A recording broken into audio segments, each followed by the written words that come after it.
অবশেষে নিজেদের সিদ্ধান্ত পাল্টালো ডক্টর ইউনূসের সরকার।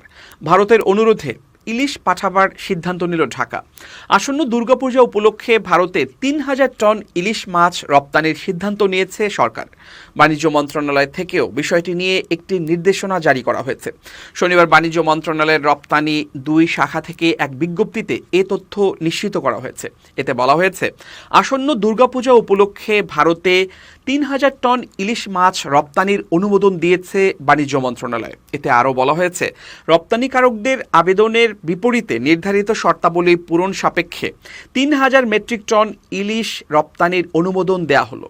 সংশ্লিষ্ট আবেদনকারীকে প্রয়োজনীয় কাগজপত্র সহ আগামী ২৪ সেপ্টেম্বর ২০২৪ তারিখ দুপুর ১২টার মধ্যে বাণিজ্য মন্ত্রণালয়ের বরাবর আবেদন করার জন্য নির্দেশক্রমে অনুরোধ করা হলো। উল্লেখিত সময়সীমার পর প্রাপ্ত আবেদন গ্রহণযোগ্য হবে না। যারা ইতোমধ্যে আবেদন করেছেন তাদের নতুন করে আবেদনের প্রয়োজন নেই। সম্প্রতি বাংলাদেশের পক্ষ থেকে এবার ইলিশ দেয়া হবে না বলে ইঙ্গিত দেয়া হয়। এমন অবস্থায় ভারতের পক্ষ থেকে ইলিশ পাঠানোর আবদার করে বাংলাদেশের কাছে চিঠি পাঠানোর খবর পাওয়া গেছে।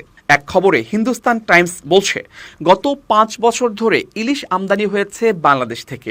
এবারও সেই রীতি মেনে ভারতে ইলিশ পাঠানোর জন্য বাংলাদেশ সরকারের উপদেষ্টা তৌহিদ হোসেনের কাছে আবেদন করেছে ফিশ ইম্পোর্টার অ্যাসোসিয়েশন।